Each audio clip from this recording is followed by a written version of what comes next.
Selamat pagi, magandang umaga for everyone here. Thank you so much for being in our webinar today. We are happy to have our guest lecturer coming a long way. How nice to have a virtual class, yeah, not traveling a long way, but in fact you are a long way from Bali right now. So we have our guest lecturer, Dr. Ray John C. Villanueva, and he's from the Department of Languages and Literature, College of Arts and Sciences, Mariano Marcos State University, Philippines. So we are so happy to have you here, Dr. Ray. My pleasure. And I have to tell you that we have our doctorate students here. Wow. Some of them are in their third semester. Third semester means that they are approaching to resume with all the in-class regular lectures, and then they are going to proceed with their dissertation writing. We have also the newcomers, they are the first semester in doctorate program. We have quite many of masterate program students here who are also approaching the end of their program. So they are at the moment still in the process of writing up their thesis. A few of them probably coming from undergraduate study program who are also supposed to write their thesis. So S1 program, S2 program, they both, those program have to write thesis at their final project. Yeah, they have to do research as their final project. So today we are going to have approximately 2 hours altogether for the lectures, including the introduction today. And Professor Padma Devi will be in charge as the moderator. She's going to fully organize the timing, including how much time will be available for the presentation and how much time will be for the question and answer. So for the first agenda now, we would like to invite our director, Professor Gusti Putu Suharto, to give a welcome speech and then officially open this webinar. Bapak Direktur, dipersilahkan. Om Swastiastu. Swastiastu. Salam sejahtera untuk semua. Selamat pagi. Terima kasih Bu Putu. Yang terhormat Ibu Korprodi, Prof. Dr. Nyoman Padma Dewi, Mr. Ray Jones. Ya. Good morning, Mr. Ray Jones. Good morning. Selamat pagi. Pagi ya. Can you speak Indonesia? No. No.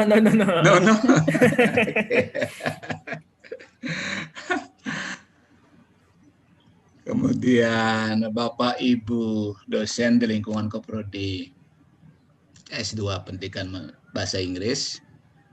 Kemudian para mahasiswa S2 dan S3 Pendidikan Bahasa Inggris yang saya banggakan. Ya. Tentunya pertama-tama kita bersyukur kepada Tuhan Yang Maha Esa, kita semua dalam keadaan sehat walafiat, sehingga pada pagi hari ini kita bisa bersama-sama hadir secara virtual untuk mengikuti kuliah dari Mr. Rejon ya, Mr. Rejon itu pada pagi hari. Tentunya apa yang kita ikuti pada hari ini suatu yang sangat bermanfaat terutama bagi para mahasiswa dan juga bagi teman-teman dosen dalam upaya meningkatkan pemahaman maupun pengetahuan berkaitan dengan penulisan tesis maupun disertasi. Ya, sekali lagi good morning Mr. Ray Jones, ya tentunya kami sangat very happy ya to meet you this morning.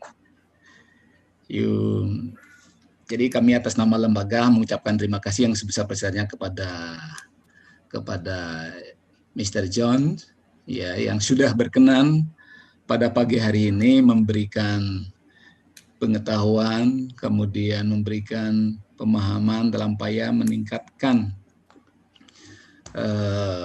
pengetahuan maupun pemahaman mahasiswa kami dalam upaya menulis suatu disertasi maupun tesis. Di kita di Undiksa bahwa untuk program mahasiswa S2 itu menyebutnya adalah karya akhirnya disebut dengan tesis, sedangkan program doktor karya akhirnya adalah satu disertasi. Nah, istilah ini tentunya sangat masih bervariasi. Ada yang memang masih S3 menyebut tesis semua, tidak ada disertasi, tetapi di kita itu membedakan untuk di Indonesia. Jadi S2 itu tesis, sedangkan untuk program S3 tugas akhirnya disebut dengan disertasi. Nah, kadangkala ada yang membingungkan apa sih bedanya tesis dengan disertasi. Nah, kalau kita lihat ini tesis dan disertasi ada perbedaan tuntutan sesuai dengan Permendikbud nomor 3 tentang SNPT. Jadi kalau disertasi itu sudah ada tuntutan tentang originalitas dan kebaruan. Nah, ini menjadi penekanan. Ada kebaruan dan originalitas yang dituntut oleh seseorang yang sedang menulis suatu disertasi. Tetapi kalau tesis ini hanya dilihat bagaimana pola pikir dan konsistensi secara logis apa yang menjadi tulisan dari mahasiswa yang bersangkutan. Jadi tidak harus ada dituntut suatu kebaruan maupun originalitas kalau tesis. Nah ini. Jadi yang terpenting adalah pola pikir secara logis ini nampak. Nah ini. Tetapi kalau disertasi kelogisan juga dipentingkan, tetapi yang lebih penting lagi adalah originalitas maupun kebaruan. Ya, kebaruan. Kebaruan bisa dilihat dari konsep yang dihasilkan atau barangkali juga hasilnya maupun metodenya. Jadi bisa dilihat seperti itu. Nah, adik-adik mahasiswa terutama yang saya banggakan, inilah yang menjadi harus perhatian terutama adik-adik mahasiswa yang semester yang program doktor. Jadi kebaruan inilah menjadi perhatian gitu. Nah, kemudian untuk tesis memang tidak harus ada kebaruan, tetapi tidak juga salah kalau memang bisa menunjukkan suatu kebaruan. Ya. Yang berikutnya adalah mulai tahun 2020 ini, jadi ada suatu program karya mahasiswa setara tesis maupun setara disertasi. Ya, jadi kalau mahasiswa dapat menghasilkan atau mempunyai suatu karya yang bermanfaat bagi Undiksa maupun masyarakat luas, maka karyanya ini bisa diakui setara tesis maupun setara disertasi. Ya, prosesnya adalah mahasiswa mengajukan kepada Korprodi. Korprodi memvalidasi, ya, kemudian jika memang dipandang valid diusulkan kepada direktur, ya, kemudian direktur memvalidasi, kemudian kalau dipandang valid langsung diminta atau ditunjuk pembimbingnya atau promotor kopromotor langsung diujikan. Jadi tidak ada proses lagi ujian proposal, tidak ada kelayakan, nggak ada. Kalau S3 dia langsung ujian tertutup. Kalau S2 sudah langsung ujian tesis, bukan ujian kelayakan lagi. Nah itu. Nah ini adalah sesuatu hal yang memang baru kita kembangkan dalam rangka memotivasi mahasiswa untuk bisa berkarya yang lebih luas, lebih dalam. Yang berikutnya juga, kalau mahasiswa S3 mempunyai 2 karya yang terpublikasi dalam satu jurnal bereputasi, misal saja keduanya Q1 atau setara, atau Q1 Q2, atau Q1 Q3, atau Q2 Q3, atau keduanya Q2, atau yang setara, ini sudah dipandang mempunyai suatu karya setara disertasi. Jadi dengan proses kayak tadi diusulkan kepada Korprodi, Korprodi memvalidasi, kemudian diusulkan kepada direktur, jika dipandang valid, ini sudah langsung bisa disetarakan dengan tesis maupun disetarakan dengan disertasi, sehingga langsung bisa diujikan ujian terus.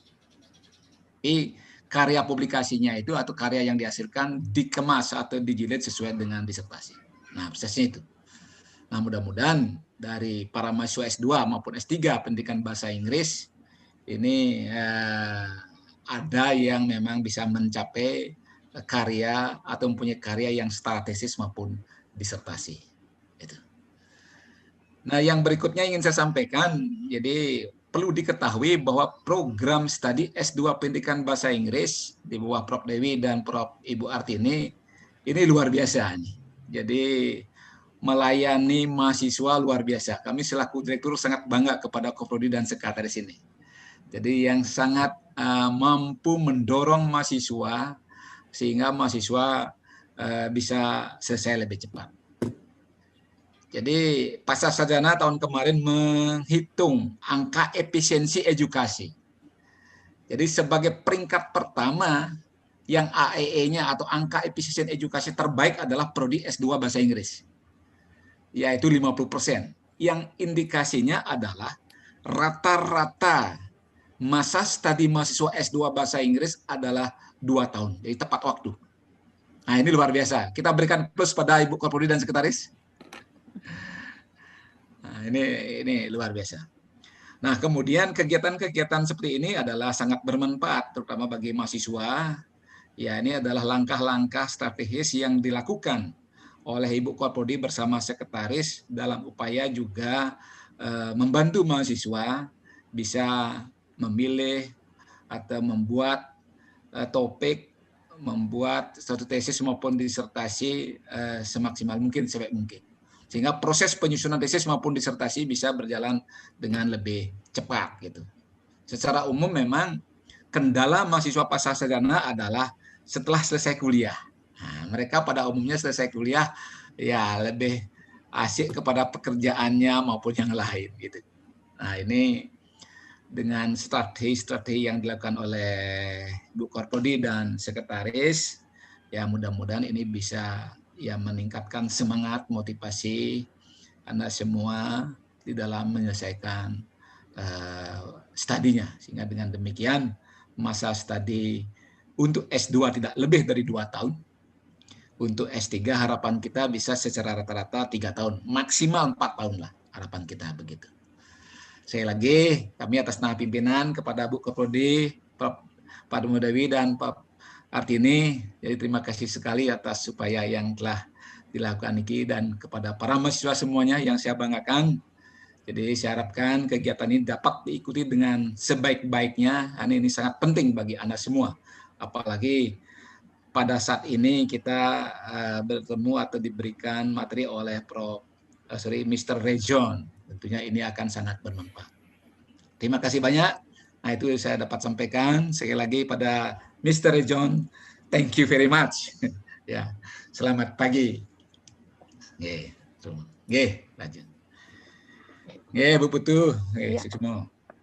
Matur Suksma, terima kasih Bapak Direktur, and I need to review a little bit of his speech for Dr. Ray to understand. Yeah, so our director, Professor Suharto, basically are so happy for your coming and so thankful of your willingness to, to share your expertise with our students. And he also mentioned about the system in our country here. Yeah, we have terminology for undergraduate students. They have also research, so the final project based on research that is called Skripsi. And then for masterate program, we call it Thesis. And then for doctorate program, we call it dissertation. And there are differences in the level of the requirement. For dissertation, of course, there must be novelty, something new that has been found and can be contributed to the development of knowledge, and science and technology. And for thesis, it could be a replicated research, yeah, not necessarily with a big novelty, with a big influence or impact, but they have to do research and they have to have the logical research and scientific thinking to produce the final project, which is based on research. And we also have a system here in which whenever the student could produce work, which high quality work, usually in the form of a publication that in very high reputable journals, this work could be considered as equal to the dissertation or the thesis. So we have the requirement for which one is equal to dissertation, which one is equal to the thesis. So the student they do not have to go through the thesis writing or the dissertation. So of course, when they have that, they have the work. This work will be very tightly examined by a board of examiners, and they have to also be in front of the judges to defend their work. So it is not a process of writing a dissertation that will confront them with the judges, but this is the judge to judge their work. To be considered equal or not to their dissertations. So this is a new policy. So if they could they could produce a work like that, they do not have to go through all the process of a long journey of doing research and also writing up the dissertation and so forth. And the next one is this is about the last one. Our director give compliment to us, to Professor Padma Dewi and me, the head of the study program and the secretary, and both of us, for being a good team to work together to help students, to support students in any way we could so that they could finish their study on time. And we have the policy that the ideal time for finishing the study for masterate program is 2 years, and the doctorate program is 3 years, or the maximum of 4 years. So we have the grade, which is higher than the national grade. Yeah, in the national grade, they can take up to 7 years for doctorate program. We take 3 to 4 years, and we have the strategy, and we the student work hard, and we are there. We are there to help them along the way. Yeah, we have a team to be there to help them along the way beside the promoters team. So that's our a little bit about our university, our postgraduate study program in our university. And our director is so happy to have you here to support us. And it must be a very, very important for everybody here who have to go through the process of writing the thesis. Well, we now proceed to the main agenda. So the main agenda is the presentation from Dr. Ray. And for this presentation, Professor Padma Dewi will be the moderator. And as I mentioned earlier, she is going to organize the timing and the segmenting of this of this section. So I give this now right to Professor Padma Dewi. And for everybody, please take this opportunity to learn as much as you can.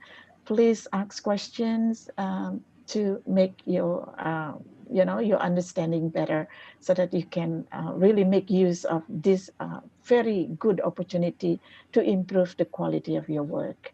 Okay, Professor Padma Dewi, time is yours. Thank you.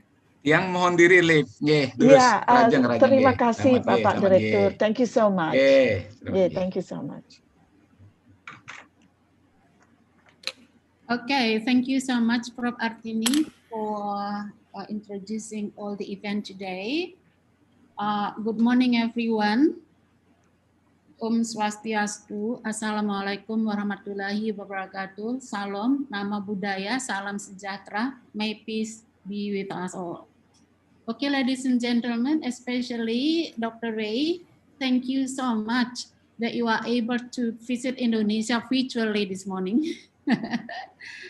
With us, especially in a postgraduate office at the moment. So it is a great honor for me to be here now, to meet you virtually and to have this opportunity to chair the session.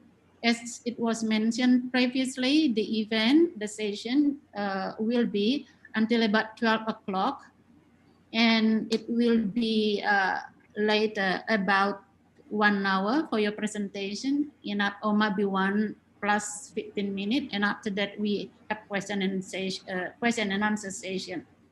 But before the lecture started, I would like to introduce Dr. Ray first. Dr. Ray John Castro Villanueva earned his Doctor of Philosophy in Applied Linguistics at the age of 30 via competitive accelerated program in De La Salle University, Manila, the Philippines.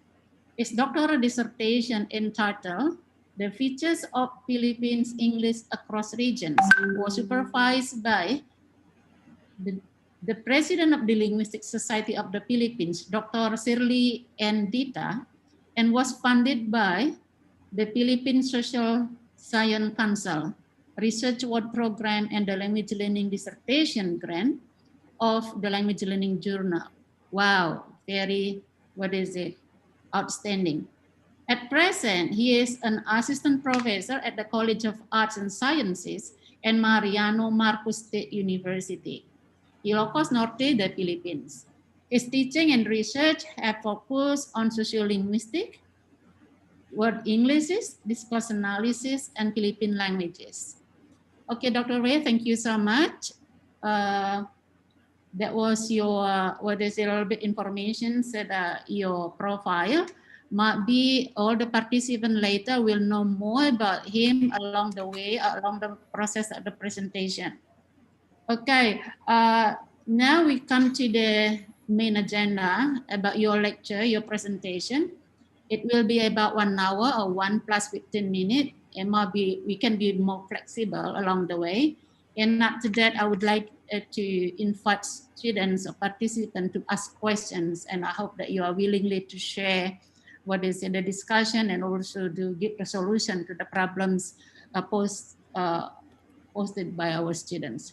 Okay, that's it about the introduction from me. I'm so happy to chair the session. So now I think I let Dr. Ray to present the material. Dr. Ray, the time is yours. Thank you. All right. Yes. Okay. So once again, good morning, everyone. Foremost, I would like to, of course, express my deepest gratitude to Universitas Pendidikan Ganesha in Bali, Indonesia, particularly, of course, to Director Gusti Putu, Dr. Padma, Dr. Lu, and of course, Dr. Windu, okay, who gave me the opportunity to be a part of this event today. All right, so I'm going to share with you my screen. Okay, so this one, share.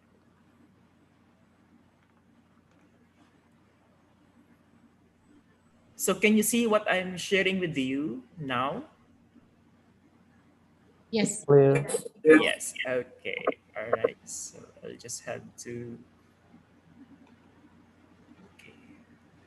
All right. So the title of my presentation today is all about thesis writing for graduate students in the new normal. Okay. Why do I have to include new normal? Because this is the usual thing that we do nowadays, the inclusion of the new normal. Okay, so what could be the possible things that we had to do in order to cope with, the challenges of the new normal? How can we still do our research activities even if we have this new normal? So I believe that, it is very important to include this new normal thing in our discussions. Because again, just like what I told you, the important things that we have to do nowadays are, of course, to think of, to think of the different things that we have, that we should be doing in order to cope with these challenges, or how are we going to adopt,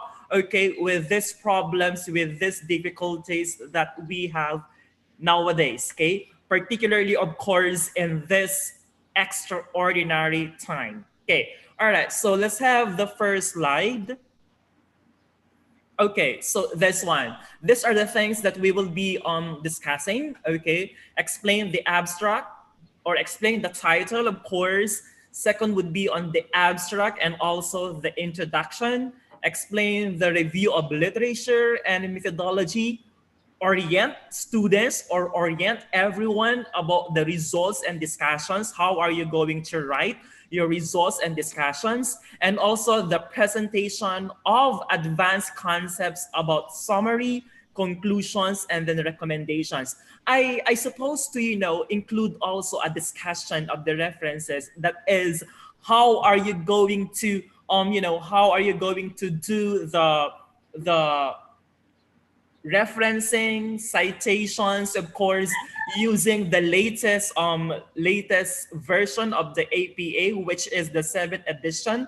But I think I should ask for another time, for another webinar for that, if Dr. Padma will still, permit me to do or to conduct another webinar. Okay, so let's go to the next. And also, by the way, I might be asking Dr. Padma and Dr. Lu, maybe I'll be asking for a 5-minute break, okay, for maybe call of nature, to answer the call of nature, or maybe water break or juice break, maybe, okay, later on when we will be at the center of or at the middle of the discussion. Okay. So any scientific research report format, such as, of course, your thesis and then your dissertation, has this basic parts, okay? And they should be arranged in the following order, okay? Number 1 is, of course, the title. Number 2 is on the abstract. Number 3 is on the introduction. The review of literature, of course, okay? We also have this methodology or method section, results and discussions, okay? The other one would be on the summary, conclusions, and recommendations. And the last one is references, okay? We also have some other parts which I opted not to just discuss it today anymore, okay? And that is all about on the appendix or appendices, okay? All right, so let's go to the next.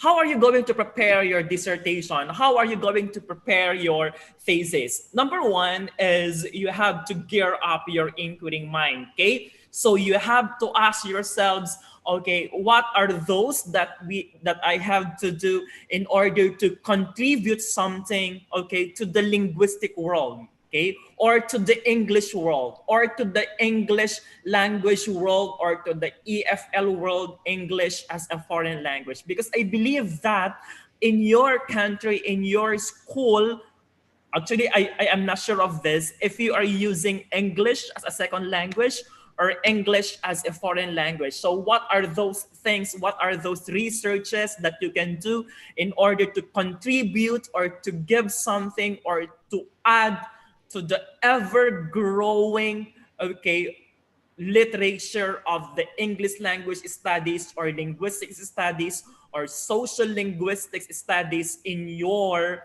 school, in your area, in your field, okay? So you have to ask question, what contributions can I do? So maybe if you are interested to, to look into or to investigate on the presence maybe of the Indonesian English, if there's such thing as Indonesian English in Indonesia, because in our country, in the Philippines, okay, we always believe that there is the existence of Philippine English. It is, of course, the second language variety of English that is used in the Philippines. Although there are some still, English teachers who are thinking that what we are using in the Philippines is actually American English and not actually Philippine English. Okay, so it is still one of the debatable issues that we have in the Philippines. But of course,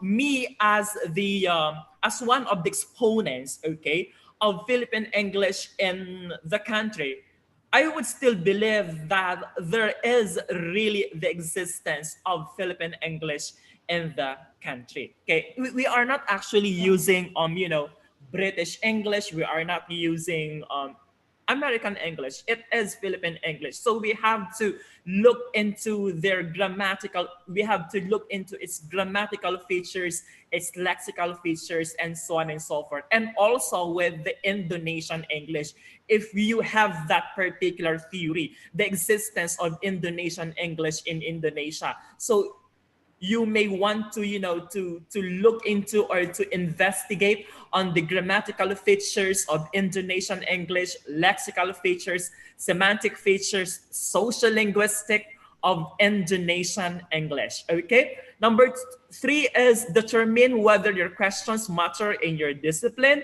Is it related? Are these questions connected with your discipline? Are these questions, are these inquiries really have connection with with your course, okay, at the graduate school, with your course at the PhD program, with your course at the master's program? Search for existing knowledge. Why is there a need to search for existing knowledge? Because it would be it would be like so important to know the limitations of this knowledge, the limitations of this empirical studies. What else can you do? Okay, what else can you do to improve this existing empirical studies? What else can you give, okay, to these researchers who already discuss this and that? Okay, next is there is also the need to refine your questions, okay, to make it suitable to your study, to make it suitable to your research, okay, because you have to make sure that what you are doing, okay, are really related to your program, are really related to your discipline. Okay, use the language of your discipline. This is actually very important. Okay, now when I asked Dr. Eva, of course I know that all of you know her, okay, Dr. Eva Andiani. Okay, when I asked her about this researches that she conducted, okay, I noticed that some of them are not actually translated in English. Now maybe that would tell that English is not really I am not sure if I am allowed to tell this. Okay, maybe English is not that it's not fully acceptable in your country or in your school. That's why some of this researches or studies are not yet translated into English. Okay, next is prepare to engage in a conversation. Why do we have this? Okay, why do we have to prepare? Why do we have to make ourselves ready in this conversations? Okay, because when you will be researching, when you will be conducting your studies, you will be interviewing so many people. Okay, those people who have this or who will be having these contributions to your research, like the data that you will be gathering. Perhaps this one would be helpful, of course, in in the conduct of your research. Okay, next one. All right. So first thing that we have to do is on the abstract. These are the things that you should not be doing. Avoid vague references to implications and future directions for research. Now, most of the time, okay, I I am not sure in your school, but the standard is actually for journals, okay, for research journals. Most of the time, okay, these journals or these publishers would tell us to submit only 250,000 word abstract, okay. But for thesis, for dissertations, I guess it's actually 350 to 400, okay. But that would, you know, that would depend on the rule of your school, if you are allowed to, you know, to write an abstract that has this 350 to 400 words or 250 words, okay. Next, omit contextual info. Okay, may we go first with the first item, avoid vague references to implications. Yes, you have to avoid this, except if, you know, you will be telling what you will be including the theory that you have used in, you know, in conducting your research. Let's say your research is all about the lexical bundles, your research is all about the n-grams, and then you have used the Anconc by Lawrence Anthony. Anconc is actually a concord dancing software. I know that you also have, I know that you already encountered this Concord dancing software, because this one is very useful in linguistics if you are going to analyze keywords, okay, and also n-grams or lexical bundles, okay, except if you would want to, except if you will be naming, okay, the name of the linguist who actually came up or who invented that particular software, like using the Concord dancing software invented by Anthony 2014, something like that. Okay, this research focuses on the structural and grammatical, structural and functional features of lexical bundles, something like that. Okay, number two is omit contextual information.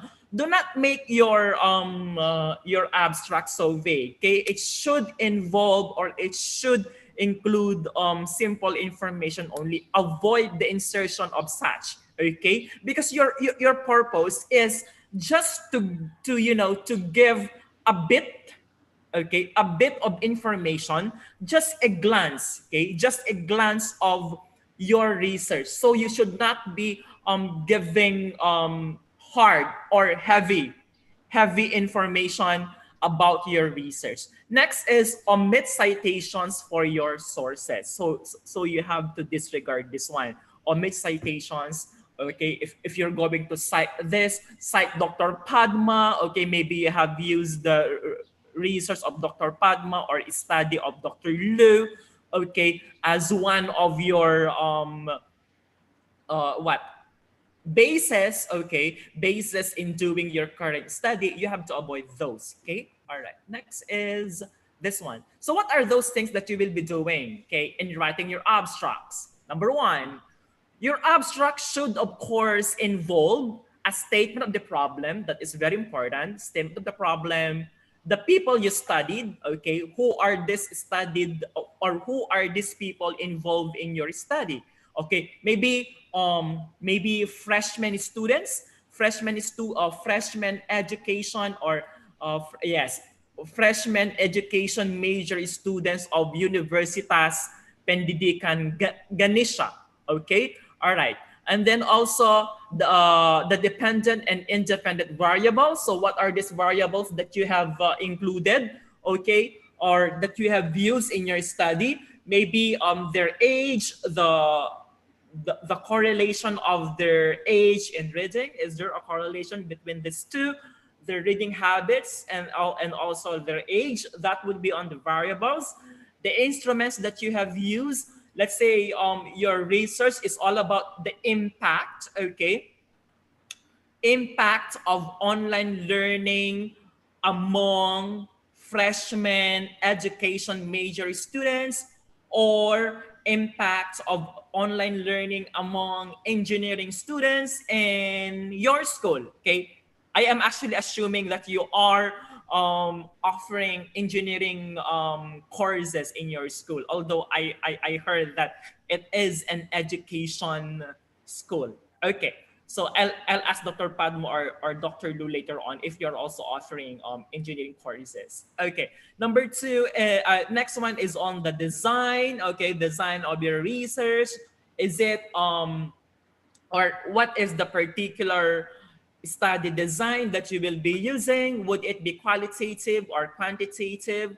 Okay, if it is qualitative, is it a groundbreaking study or grounded theory, I should say, meaning you are going to come up with your own theory, okay, based on the variables that you have studied, I should say, and also on the major results, okay? Not, of course, I believe that you also have this minor results, but just tell only, okay, just include only those major findings or major results of your study.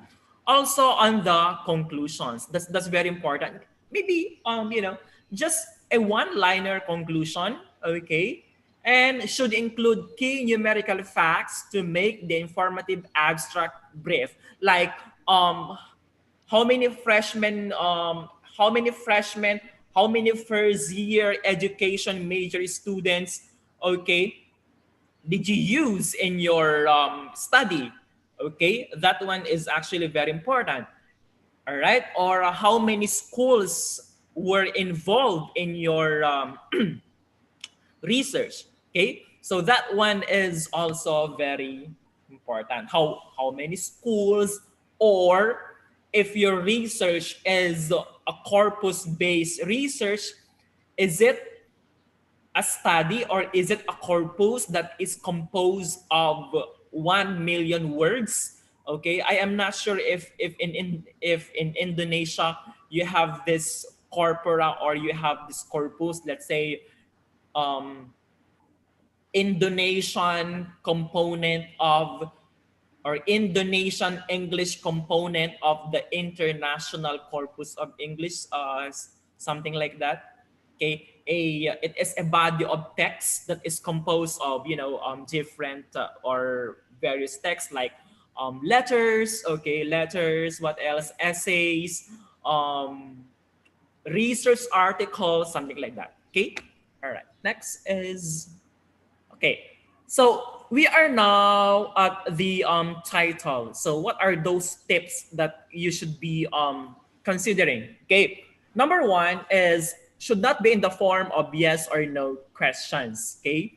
It should not be in the form of yes or no questions like um what is the impact? Okay. Let's say your topic is all about this. What is the impact of online learning among freshman education major students in Universitas Pendidikan Ganesha in Bali, Indonesia? Okay, something like that. All right. And also should not contain jargon or vernacular. Although, okay, take note of this. In our school, okay, because in our institution, we are offering agricultural courses. We also offer medical courses. We also offer science or health science courses. So it would be like so inevitable to be using or to be including, let's say, scientific names. Okay, scientific names. Excuse me, scientific names. What else? Words that are related to biology, words that are related to agriculture. You cannot avoid that actually. Supposing that you would want to study rice, okay, rice, the components, the medical components of rice, and then you would want to of course there would always be the inclusion of the scientific name of rice in your title. Okay, if I am not mistaken, the scientific name of rice is actually you know is Oryza sativa. Okay, so let's say your title would be like the medical components, or yes, the medical components of Oryza sativa, or the effectiveness of Oryza sativa in curing COVID-19, something like that. But that is just an example. I am not actually telling that, Oryza sativa is a cure for the COVID-19 disease. Okay. Next is should not contain trite and wasteful phrases such as a study of, or an experimental study of, or a research investigation into. However, okay, maybe you have read journal articles already, or research articles already, can stating titles like um an initial exploration of the grammatical features of Indonesian English. The case of Pendidikan, the case of Universitas Pendidikan Ganesha students, something like that. Okay? Yes, that is okay. All right? Because in journals, you will always be focusing, you will always be zeroing in on a specific subject, on a specific matter, on a specific topic. Okay, so that one is actually accepted. But in thesis or in dissertation writing, that one is not actually accepted.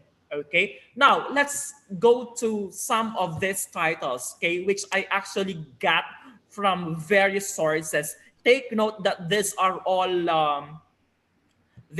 theses and dissertations, and not actually not actually journal articles. Okay, this one, LOL, my thesis, an exploration of the written and oral linguistic effects of text messaging. So there is actually the involvement of this, if you can see this one, an exploration of the written. This is not a journal article, okay?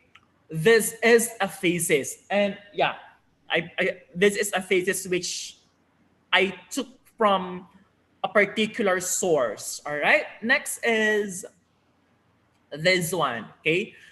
An analysis of rehearsed speech characteristics on the oral proficiency interview. Okay. Computer, OPIC. All right. So there's this. There's the inclusion of this one, an analysis of. Okay. So this one should be avoided. Why can't you just say rehearse a speech characteristics on the oral proficiency interview, computer, something like that? Okay, do not mention this anymore. Oh, what happened? Do not mention this anymore in analysis of. Same with the other one, this, okay, lol, my thesis, okay, an exploration of. Maybe you can just say written and oral linguistic effects of text messaging, something like that. Okay, do not include this anymore, lol, my thesis, because it would become like um informal. Okay, so just write the written and oral linguistic effects of text messaging. Okay, better, right? If you will do this, the written and oral linguistic effects of text messaging, it's actually more formal and it's simpler. So this one, just remove the an analysis of. Okay, this one, the rhetoric revision lab. Okay, a second study on a feedback tool for ESL student writing. So just remove this one. So maybe your title would be like the rhetoric revision log feedback tool for student writing. Okay, something like that, right? Okay, next is on the other one, this one. This is actually, this is a good title actually. Okay, it's written by one of the teachers there in Universitas Pendidikan Ganesha in Bali, Indonesia, for purposes of, observing the rules of Data Privacy Act. I won't discuss the name of the researcher anymore. This is his or her, because I don't want to identify that person. Okay, Josaigo and its shift on Japanese women in Ubud. Okay, it's actually as simple as this. Okay, it's not actually like an investigation of Josaigo and its shift on Japanese women in Ubud. Okay, very simple, but it's so formal. Okay, it's so pleasant to look at. This one also, okay. This research was written by also one of the faculty members in Universitas Pendidikan Ganesha in Bali, Indonesia. And then again, for purposes of data privacy, I won't mention the name of the researcher anymore because maybe that person does not want to be identified. Okay, Occurrence of Bullying a Community and Gender Construction. Okay, this is also a good title. All right, again, it's so simple, but it's actually so pleasant to look at. Okay, this one also. Okay, this is also a good topic. Okay, the effects of text modifications and prior knowledge on comprehension of Indonesian students reading English as a foreign language. So I believe that based on this title, English is actually used as a foreign language in Indonesia and not actually as a second language. Okay, so based on this title, okay, or based on this study written by a certain faculty member in your school. Okay. All right. So let's go now to again one of the parts. It's on the introduction. All right. So what are those things that you have to do in writing your introduction? First is you have to establish the report's context within recent studies. Okay. So there must be why do you have to look into this particular research? Okay, so there is the importance of involving, or there is the importance of including those previous studies so that you could be able to know, okay, the limitations of these previous studies and what can your present study contribute, okay, to the ever-growing literature of English of English as a foreign language, something like that, or of English as a second language literature. Okay, provides enough context for readers to familiarize themselves with the topic. Okay, so you have to do that also. Provides enough context for readers so that the readers will know, okay, the nature or the background of your study. All right, which will bring us to the last statement, which is it should answer the so what question. Why are you studying that particular research? Because of this, because there is a need. Okay, why are you studying the existence, okay, of Indonesian English? All right, why do you have to do that? Why do you have to look into that? Okay, what are your reasons? Because there's this limited research, okay, because there is a need to or let's say you are actually looking into the impact, okay, impact of blended learning in the new normal, impacts of blended learning in the new normal, or perceptions of freshman students on blended learning, okay, something like that. Why are you going to research? Why are you going to investigate on that particular matter? Because you would want to maybe you are thinking that the results or the findings of the study will serve as the basis of the administrators in your school or of the teachers in your school in coming up with principles, in coming up with rules, in coming up with policies as regards the offering or as regards the use, as regards the utilization of blended learning or online learning in your school. Okay, I hope that you don't have questions on that. Next is this one. So what could be the possible sequence of your introduction? Okay, number one is you have to begin with a paragraph, okay, that clearly states the topic under study. Okay, so if your topic is all about blended learning in the new normal, okay, why are you have to provide um a background about this, okay, so the readers will know more about blended learning in the new normal, blended learning and teaching in the new normal. Then describe the problem. What is the problem all about? Okay, supposing that anxiety or corrective, let's say corrective feedback of teachers, okay, and marking the papers of their students, maybe the strategies of teachers, techniques of teachers in correcting or in marking the papers of their students, something like that.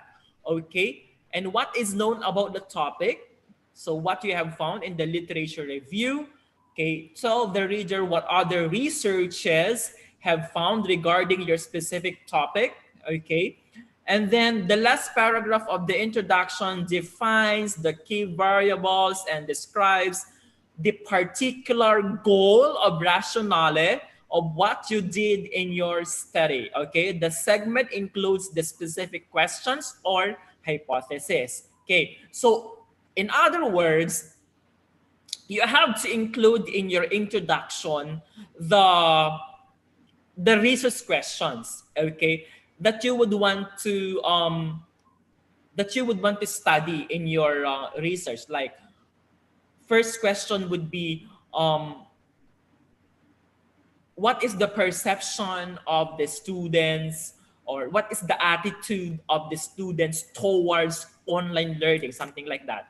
Or if you are looking into the grammatical features of Indonesian English, okay, what are the grammatical features of Indonesian English, okay, or what are the various categories of the grammatical features of Indonesian English. Or supposing that you would want to look into the n-grams or lexical bundles of the essays written by the students. So maybe what you would want to do is of course to look into the structural features or grammatical features. What are the grammatical features of the lexical bundles, okay, present in the essays written by the freshman college students, something like that. And then the second question would be like,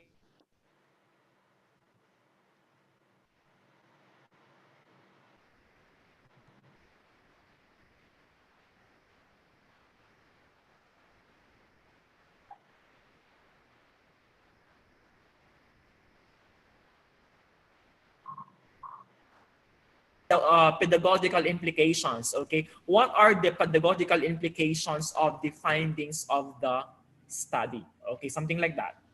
All right, next one. Okay, next is, okay. Your introduction also involves a review of both the theoretical or conceptual framework and of the prior empirical literature relevant to the topic. Okay, just a bit. Okay, just a bit of the conceptual framework and also previous studies, because we have this RL. Next one, this material helps the reader understand the problem and how it fits with the prior work, how it fits with the previous work. Because maybe there would be some writers, okay, or there would be some students, there would be some scholars who are actually so interested to look into your research, or to look into your thesis, to look into your dissertations. Okay, studies can be grouped and assessed collectively. Where are we now? Did I miss something? Okay, so this is the sequence, right? Okay, so this is for the literature review, I should say. All right. Okay, so studies can be grouped and assessed collectively by topic. All right.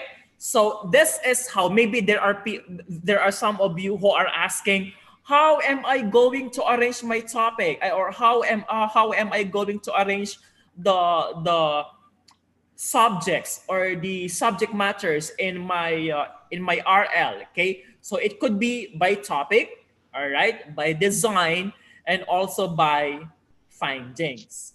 Okay, let's say if it is by topic, maybe the practices or corrective feedback practices of teachers in the United States, maybe, okay, in the United States. And then so from the United States you go to the Asia, and then from Asia as a whole you focus on the Southeast Asia, and then you focus in Indonesia, or in the Philippines. But I am not sure if Indonesia is in the Southeast Asia. I guess so. Yes. All right. So I have this poor knowledge on geography. All right. Anyhow, let's go to the other one. All right. Okay. Note the trends and themes in the literature as well as gaps. Okay. So these are the things that you have to take note. The trends and themes in the literature. The gaps would be on the limitations. Okay. Limitations or weaknesses of this previous studies. Okay, and then from there, from those gaps, from those weaknesses, from those limitations, what your present study can offer. Okay, so maybe the previous studies look into the what into the attitudes of freshman students, okay, towards blended learning, okay, and that study is focused or was conducted in the US of A, okay, let's say that is an example, and then no single study was conducted about the attitudes, okay, of freshman students, okay, towards blended learning, towards online learning in your country, okay. So that would be now the particular contribution of your research, because of course we have to know, okay, we have to know the attitude also. We have to know the perception also of those students who are part of or who are studying in Indonesia, because maybe most of these attitudinal studies were conducted in the US, were conducted in the UK. All right, next is this one. Include some classic works to the extent that they have a direct bearing on one's research. That's the third one. Okay, include classic works to the extent that they have. So you can actually include studies that are as old as those that were published, or as old as those that were written in the year 1970. Yes, 1970, 1960, 1960, yeah, 1950, or 1911, if there were studies, okay, that were conducted in the year 1911. Okay, as long as they are still relevant up to this time. Okay, but if there are already modern studies, if there are already new studies that were conducted, okay, in our time, okay, now it's now time to remove ourselves from those old studies, because maybe this were already replaced, okay, the knowledge or the topics or the findings, okay, put forth or forwarded by these researchers were maybe were replaced by the findings of this new studies that we have nowadays. Like this one, number 2, limit the it says here, limit the review of the literature to current research that is less than 5 years old, which, if done properly, will include selective reviews of previous studies. So the standard is actually, excuse me, less than 5 years old. But then again, number 3, it says here, you can include classic works as long as they are still relevant, as long as they are still useful up to this time. Okay.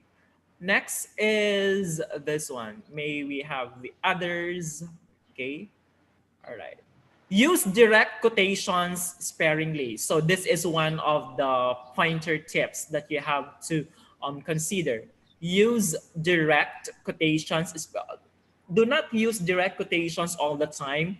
Do not always use direct quotations. All right.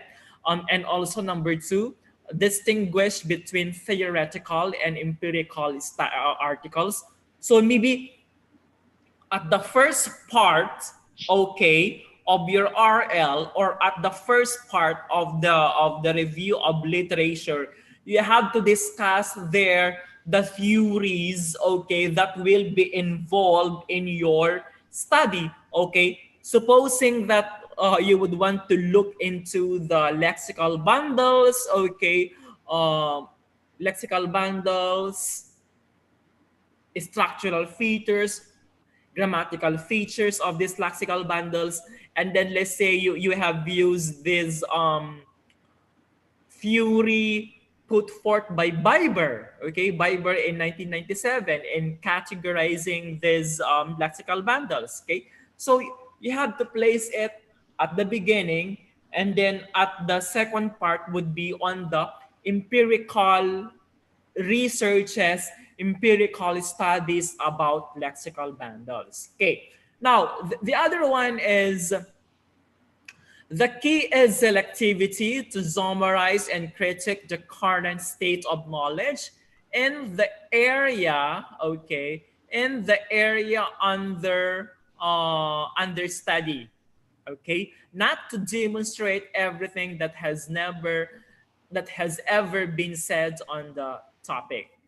Okay, so do not do not give everything, only those that are actually important. That's why the key here is summarizing and critiquing as well, okay, only those that are related to your current research. Okay, if others have provided summaries of the state of knowledge to date, referencing and citing such works are appropriate. Okay, yes, you have to cite them, or else you will be charged of plagiarism, or else people will say that you plagiarize or you copied, okay, the work of others. All right, next is this one. It helps to think of the literature review as a funnel. So how are you going to describe, or how are you going to see a funnel? It's actually like this, right?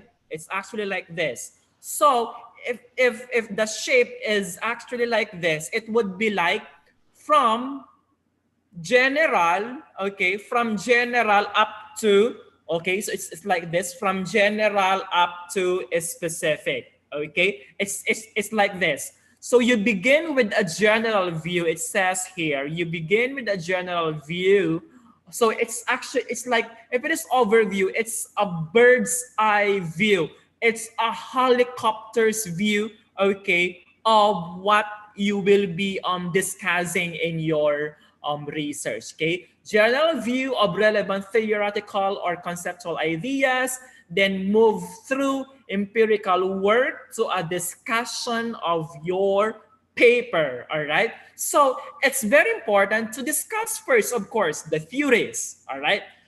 The theories that talk about your study, followed by, of course, the studies, okay? Studies that talk about your research, that are relevant, that are pertinent to your current research, okay? Because that is the usual thing that we do, okay? From those topics that are related to your study up to the specific one, okay? All right. Next is, so maybe if your if the goal or if the purpose of your research is to, you know, look into the grammatical features of Indonesian English, well, you have to start, of course, on the grammatical features, okay, grammatical features of the American English, of the British English, because these are actually the traditional basis of English. All right. And then later on, you move into the Asian Englishes, like the Philippine English. Okay. What else?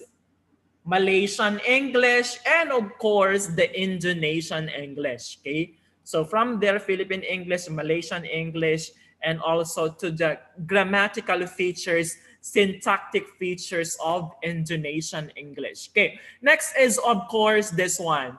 Thus, the empirical literature review is usually narrower, okay, it's actually narrower or smaller, okay, than the theoretical framework.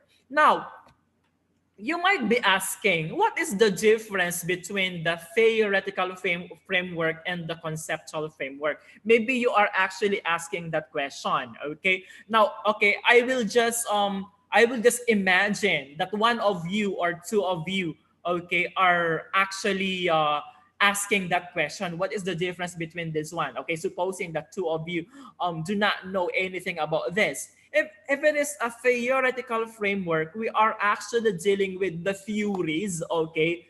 Theories that you have used in your research. Supposing that you anchored on the World English's theory, which was actually put forth by Castro.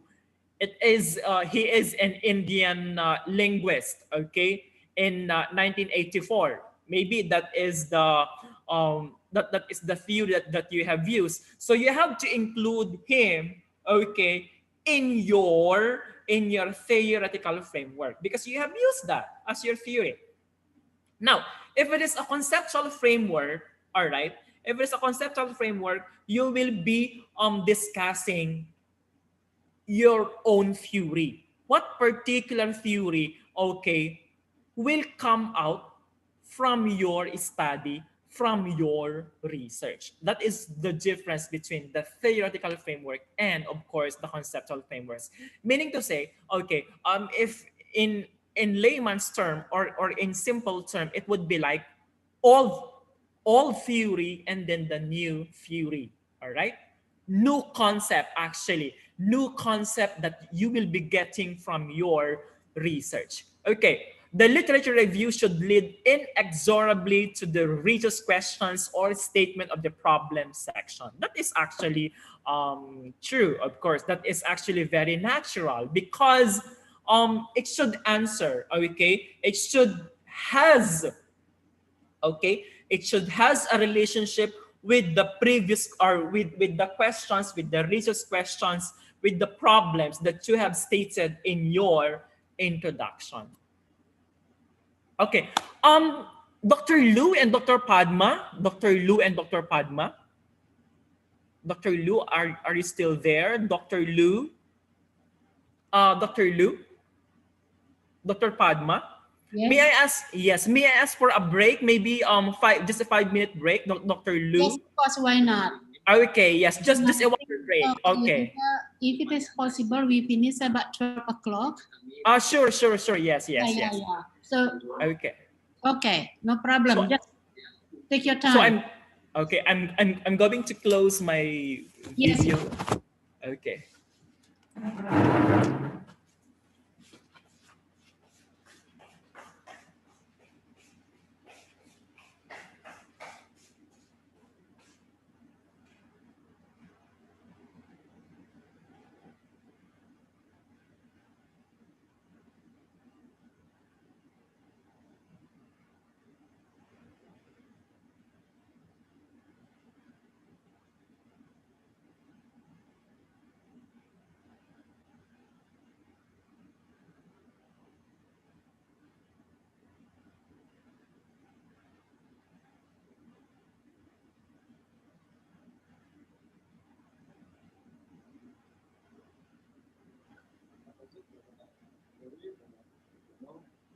Sepertinya ketika Pak Gosano yang melakukan, sepertinya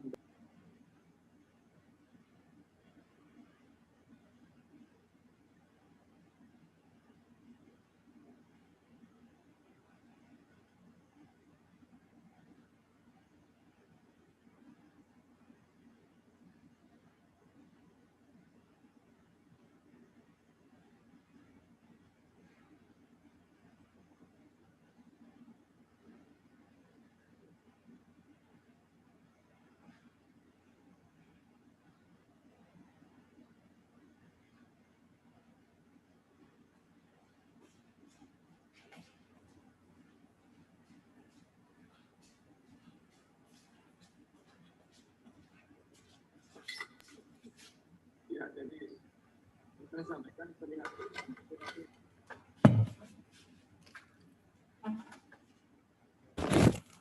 Okay, yes, I'm back. All right, so let's continue our. All right, so let's continue. I think it's on the. Okay, so the next topic, okay, or the next section that we will be discussing is actually on the what's happening. It keeps on moving. All right, it's on the methodology. Okay, so what are those things that you will be doing in writing your methodology? Okay, number one is you have to describe in sufficient detail so that another person can repeat the procedures exactly. Okay, so this is for the replication, this is for the duplication of the research. Okay, so again, let's say Dr. Padma conducted a research about the attitudes of the Indonesian students towards blended learning. Okay, so and then maybe this is just an example. Maybe Dr. Lu would want also to to replicate that study or research that study, and then focus, okay, on the Filipino students. Okay, Filipino students. So maybe Dr. Lu will be giving out questionnaires to Filipino students. Okay, so it would be very important to discuss, okay, sufficiently every detail in your methodology. Information about the study is also included here to provide the reader with a better understanding of the results and conclusions sections which actually follow. Okay, so that is for the methodology. Next is the results. Okay, all right, so next is on the results. By the way, okay, for the methodology, of course, the usual parts, because maybe there are some of you who are asking, what are the parts of the methodology? Okay, all right, so we have, of course, the research design, but it would, again, the parts of the methodology, that's why I did not discuss them, I did not discuss the parts in detail, is because the parts would depend on the goal of your research, okay? Because what if your research is a corpus-based study, meaning you actually you built a corpus that is composed of 1 million words, okay? There's no need to discuss anymore, okay? There's no need to discuss anymore the research design and all, okay? Or the respondents of the study, okay? All right, so it would be like the yes, I can hear something. Maybe they're asking questions.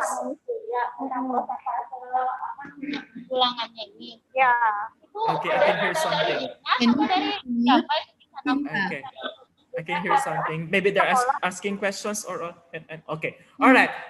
Yes, so it would depend on the goal, it would depend on the purposes of your research. So research design, okay, and also the respondents of the study, okay, if the respondents are actually needed, okay. All right, and also one of the parts also is on the ethical consideration, okay. If you will be dealing with respondents who are below 18 years old. Yeah, let's say 17, of course, 15. Okay, you have to include there the ethical consideration. I just hope that in your school you also have this university research ethics review board. I'll ask Dr. Padmo or Dr. Lu later on. Okay, next one is on the results. Okay, present descriptive statistics first. Most descriptive results can be presented in one table or figure with only the basic social demographic information highlighted in the narrative. Okay, the usual arrangement that we have, okay, is in the Philippines. I don't know, of course, in your school. The usual arrangement is that there is a simple introduction. There is a simple introduction about the table. What is the table all about? Okay, just a bit introduction. And then after the table would be the discussion of the table. Okay, brief introduction about the table and also discussion of the table, discussion of the results that are on the table. That is what we usually do. Okay, and then after writing or after completing all the results, there must be a summary, okay, of the results at the bottom of the results and discussion section of your paper. Okay, because most of the time, or if not most, there are some judges, just like what Dr. Lu mentioned earlier, there are some members of the panel, okay, or judges who are somewhat or who don't have enough time, okay, to read the entire dissertation, to read the entire proposal, okay. So there must be or to read the entire paper if your thesis or dissertation is already ready for final defense. Sometimes they don't have the time to read the entire paper, okay. So what they will just be doing is to read, okay, the summary of the results. So it's very important to write a summary of the result after each problem.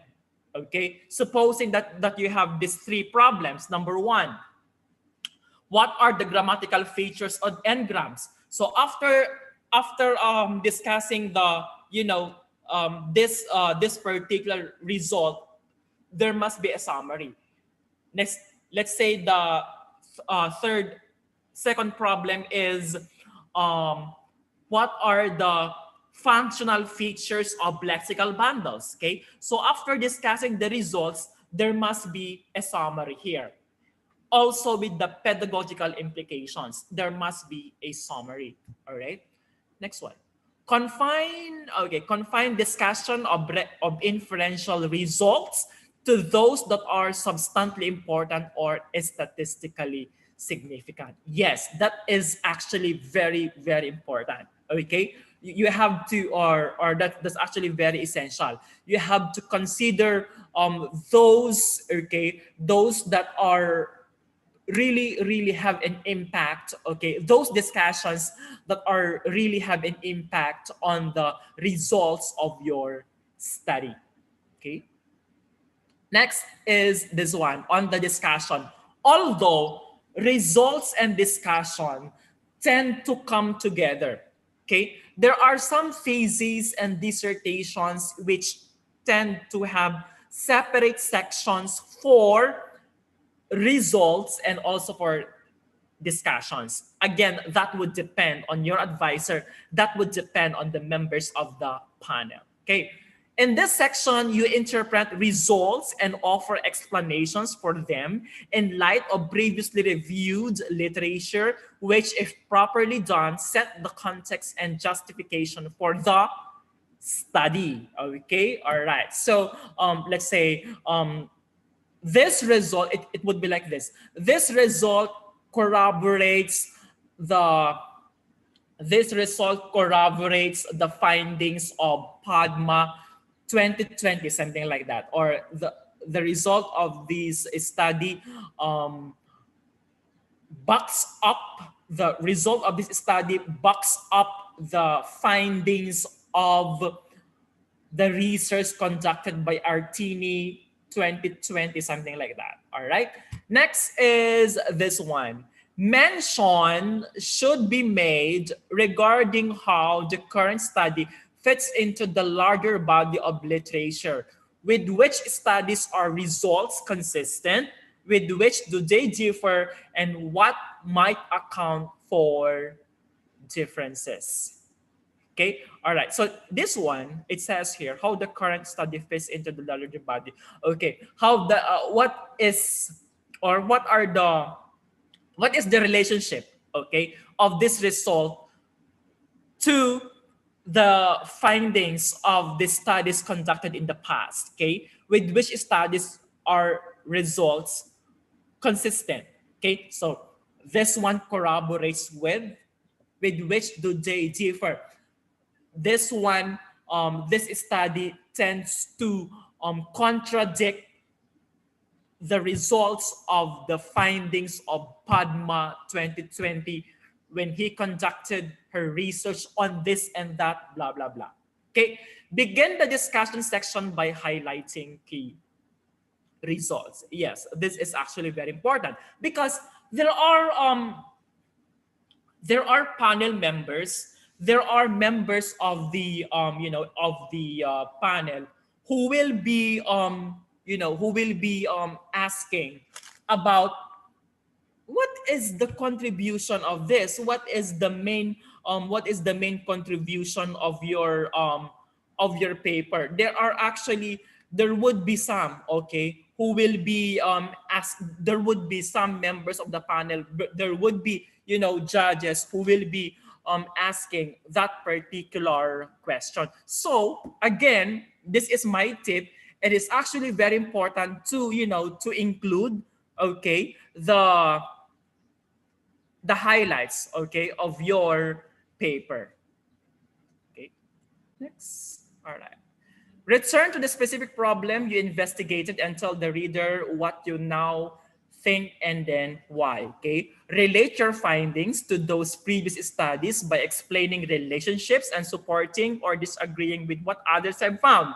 Describe your logic and draw your conclusions. So these are just the same with with the things that I mentioned earlier. Okay. This finding corroborates with the results, something like that. Okay, this study backs up, or this result contradicts this one and this one. Okay, all right. Because what is the importance of that? Okay, I think I have two discussions there. Okay, all right. Okay, because in order to find out what is the contribution of your study, because in conducting a research, there must always be, you know, the contribution. There must always be new idea that you will be giving, okay, that you will be offering to the ever growing body of literature of this and that. Okay, so it is important. This one is something that you have to place into your mind. Okay, it says here, be careful not to overgeneralize your results. Your conclusions should be warranted by your study and your data. So take note of this particular information. Okay. All right. So, all right. Okay. Also on the discussion, be sure to recognize the limitations of your study. Okay. Try. So let's say you focus on the freshman students only. Okay. You focus on the freshman students only. Not all the students, okay, not all the students in your school, which is Universitas Pendidikan Ganesha. Okay, so that is your limitation. All right, or you focus on what? You focus on two schools only. All right, you focus on two schools only, or you focus on two institutions only in Indonesia. Okay, so why don't you include 5? Why don't you include 10? Something like that. So that would be your limitation. Okay, you did not actually cover all the schools in Indonesia. Try to anticipate the questions a reader will have and suggest what problems should be researched next in order to extend your findings into new areas. So this is actually what I was telling you.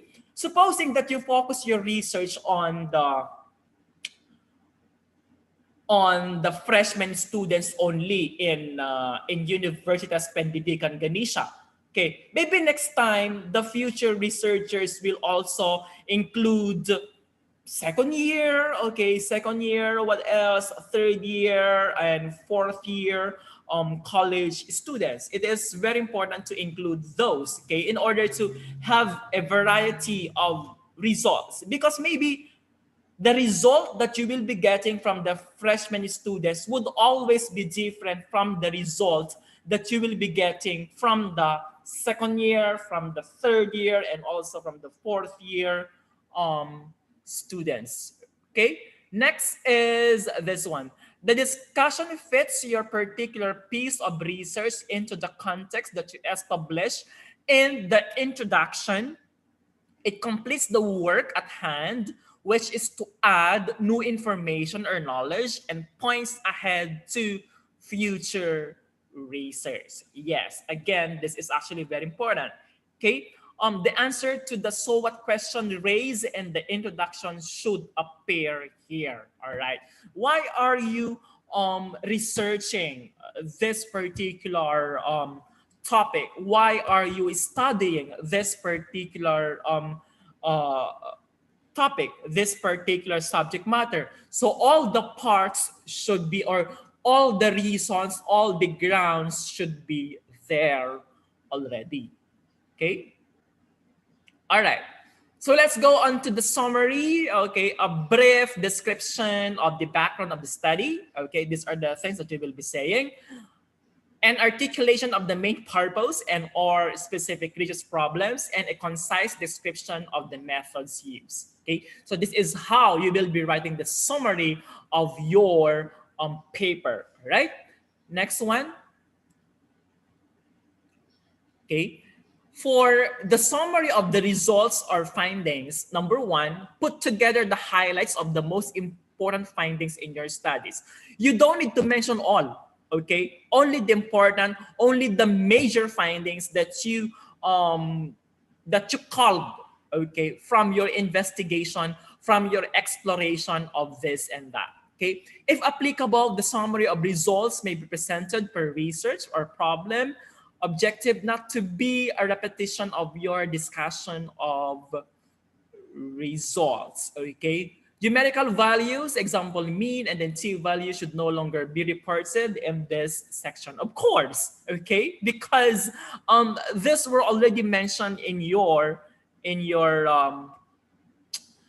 methodology section and also in your results section. Okay, all right. Give the reader a clear-cut message so as to speak that would allow him or her to have a full grasp of what you did and found in your study. So just mention, of course, okay, just mention the major point, the major thing that you did in your research. Okay. Conclusion. Okay, what are the things that you will be doing for your conclusion? Should be based on the results or findings of your study that is given 1 or 2 findings for research problem. Number 1. Okay, and also what conclusions can you derive? This is how you will be writing your conclusion. You have problem number 1. Okay. Supposing that your problem number 1 is, okay, I'm sorry. Okay, your problem number 1 is what are the structural features of this? Okay, so you have to insert your conclusion in that particular problem.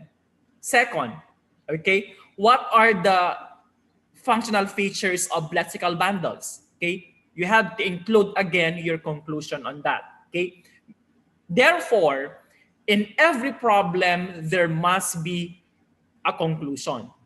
Okay, same as true with let's say your third question or your third problem is on the pedagogical implications. Again, you insert a conclusion.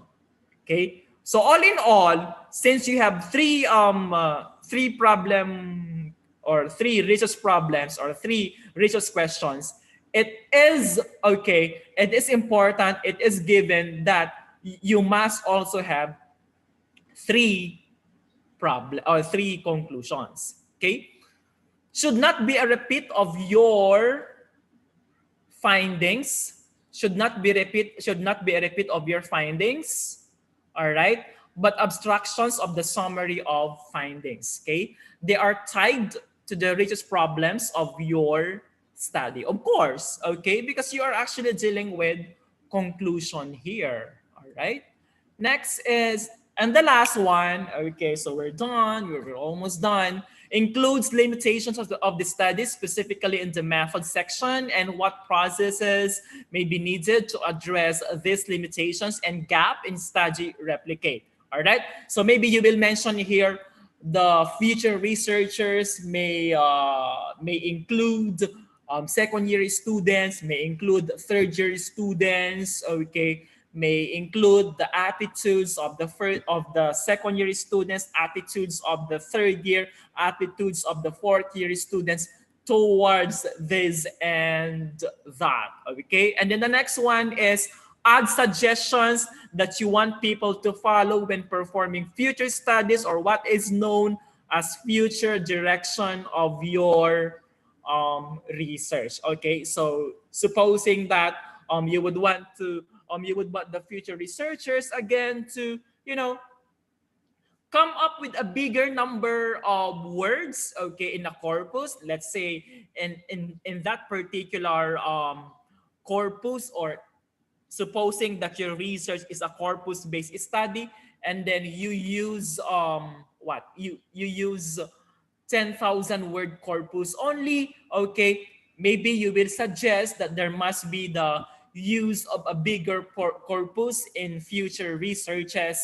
Okay, so that you will be having a more dramatic result. Okay? All right? Thank you. Maraming salamat. Terima kasih. Okay, so I will now, that's the end of my discussion, and I just hope that you learned something new from me today. Okay, all right. All right, Well, okay. thank you so much, Dr. Ray. It was really very useful. Now, I would like to invite questions from the participant. Okay, student, you might need to ask questions. Now the time is yours. You can directly just talk or just raise your hand or say something. Anybody, please? Yes? Maybe they are shy, or Yeah. yeah, I would be more than willing to to share my WhatsApp account, okay, if they are That shy. will be wonderful. But before, maybe the students still are thinking about what to ask. Now, maybe I can just stimulate by requesting you to give elaboration and more information until about 12 o'clock. So this is like this. Because of the pandemic era at the moment, so most of the data collection technique is changed. Because of the researcher cannot go to the field, and then they change the method of data collection, and also they change the study in order to be able to continue. Otherwise, they might be so long to wait until the situation is normal again. Okay, So, actually, yeah. So you are asking me so how are we yeah, going to usually cope? like this. Usually they change. The focus will be mostly using questionnaire, maybe interview using Skype or whatever any technology can be used. But the problem usually is like this: if you are sending questionnaire, sometimes people are not responding.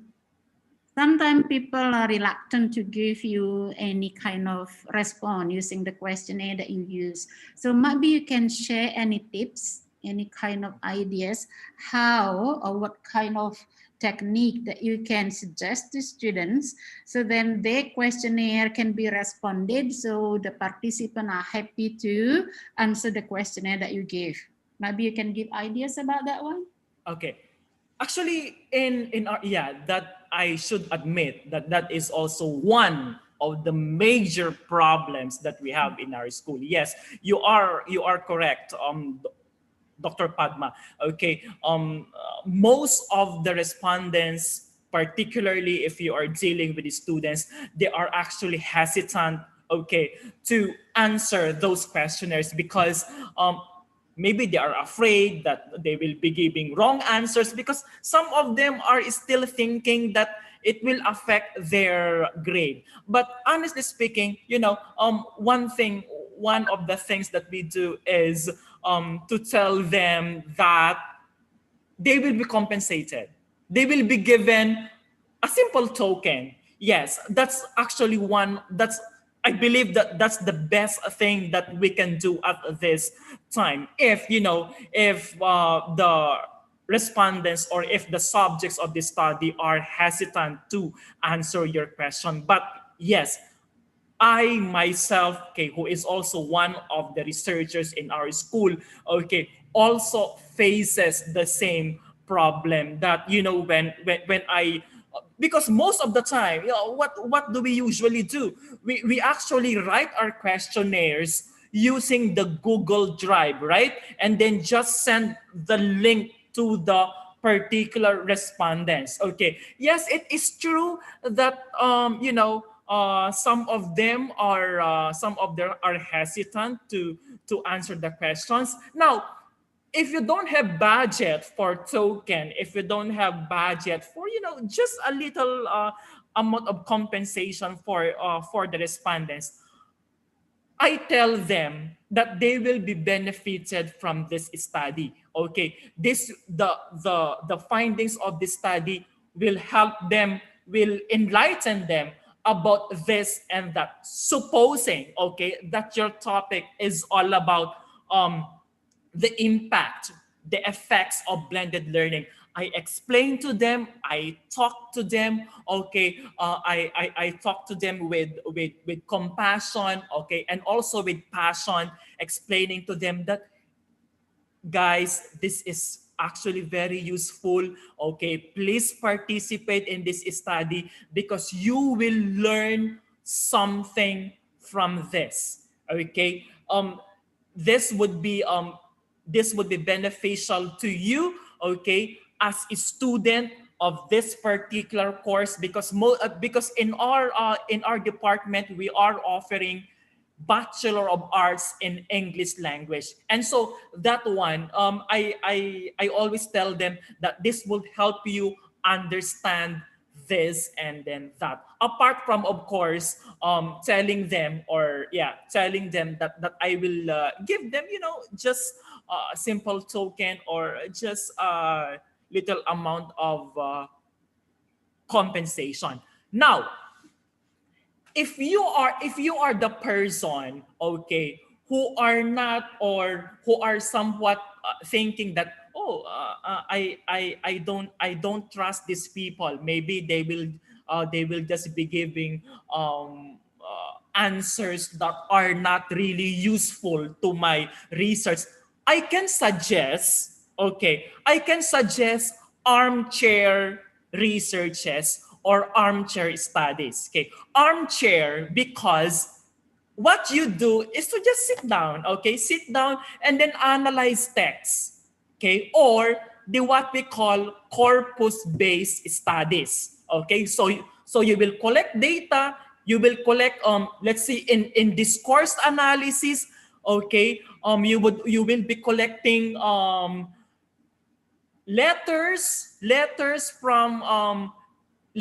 from your HR department, human resource department, and then you will study the organizational features, organizational moves of the letters of application submitted by applicants to your university or to your institution. As simple as that. You don't need to, distribute questionnaires to students via Google link and all, okay? Or I am not sure, okay, if you already have researches about the grammatical features of Indonesian English. Did you encounter such already, Dr. Padma, about the grammatical features of Indonesian English, or not yet? Yes. Yeah. Yes. Okay. Maybe you just have to broaden. Okay. If you already conducted researches about that, okay, about those grammatical features, why don't you, since every one of us are actually dealing with social media, Facebook, Twitter, WhatsApp, okay, what else, private messages or PM or Facebook Messenger feature of your Facebook, why don't you collect data with their consent, or you have to get consent from these Facebook users? Why don't you, copy and paste those Facebook statuses of your friends, and then identify the linguistic features of these Facebook statuses, okay, while waiting for the pandemic to stop. Okay, there are so many armchair researches that you can actually do. Okay, or of course, Zoom meetings.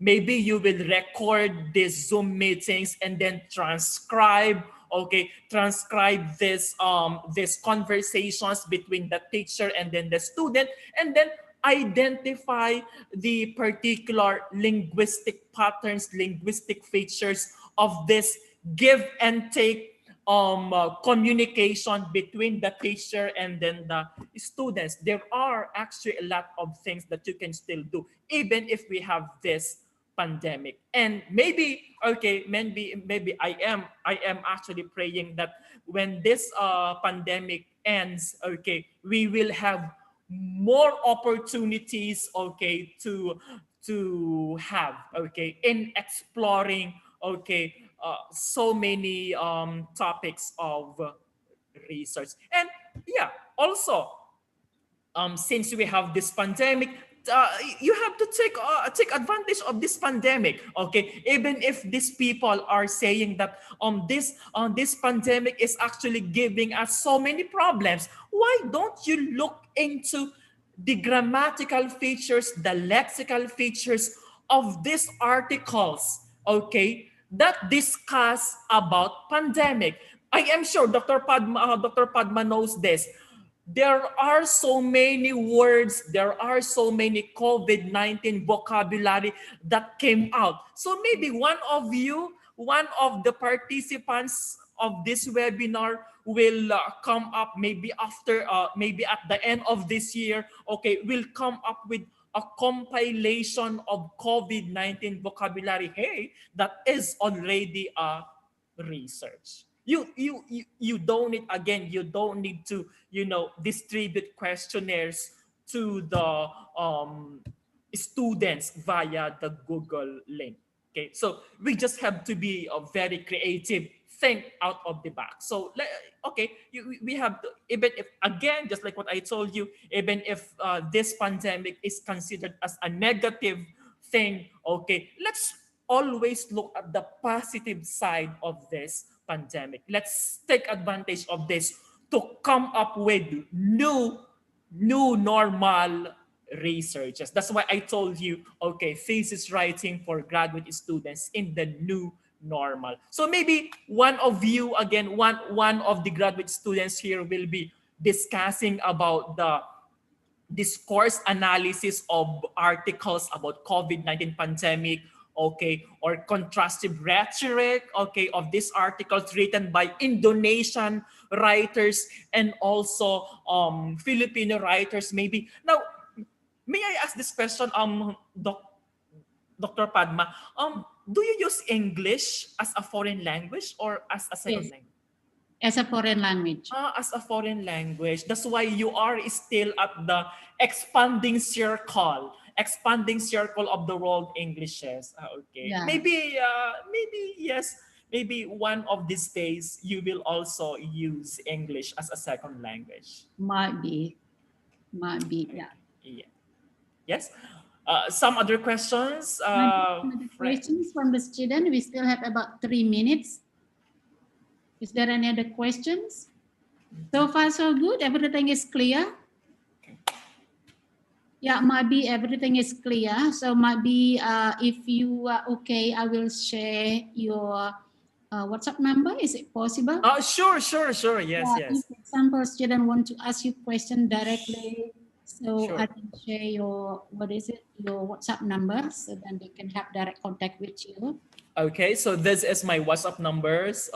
So you can just take it, my dear students and faculty members, if there are faculty members. Are there faculty members here, Dr. Padma, or just you and Dr. Liu? Me and Prof. Artini only, because at the moment, like I told you, we have a very important PD, so that's all involved in there. So that's Okay. yeah, because it's not good to you schedule your schedule, so we can. Thank you. Okay, thank you, Dr. Padma. Thank you. Okay, yeah. So this is my WhatsApp number, my dear students. 0995 492 9431. I repeat, 0995 492 9431. So I'll be expecting your questions at the end of the day, my dear students. All right. Thank you so much, Dr. Ray. So let me conclude before we end this session. So dear students, what was explained was really clear, crystal clear about writing thesis. So basically, thesis consists of several parts, which all have a kind of universal template, abstract, introduction, also review literature, method, result and discussion, and also summary or conclusion.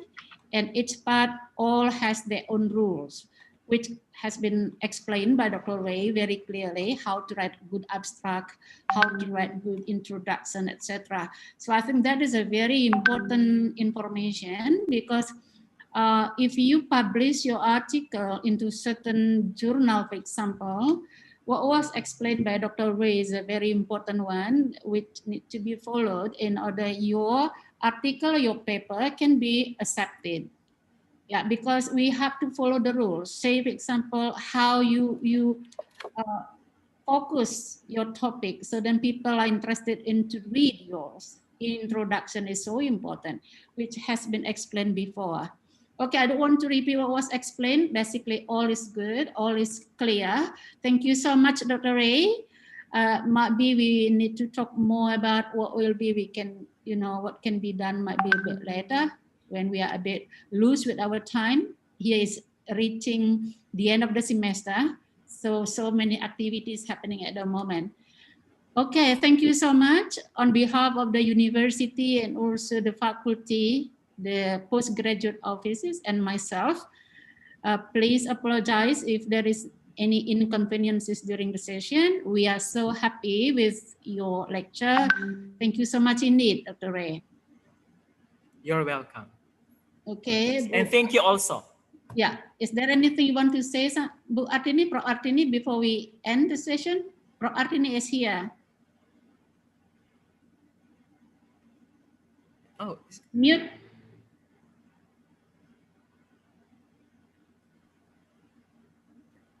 Well, basically, nothing very, to say, but because everything is so clear and everybody seems to, learn so much from your lecture today, Dr. Ray. Just the only thing I can say would be thank you so much. And probably it is not, only today. Maybe next time we are going to have other things together so that this is not,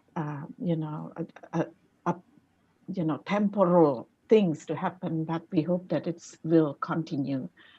Yeah. So thank you so much, Dr. Ray. So, Prof. Devi, are we going to end this today? Yes, I think so, because it's exactly 12 o'clock. So I think we should end the session. Okay, before we end, Dr. Padma, can we have this maybe a pictorial? So Dr. Padma will just take a picture. Dr. Padma will take. Please, our operator Wira can take our picture. Wow. Okay. Hello, Wira. Ya, Ibu. Yeah, please tolong diambil beberapa foto ya, Wira.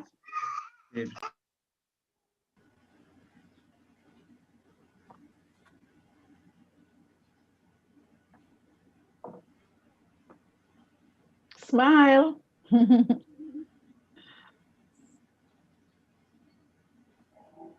Sudah, Wira? Sudah, Ibu. Yes.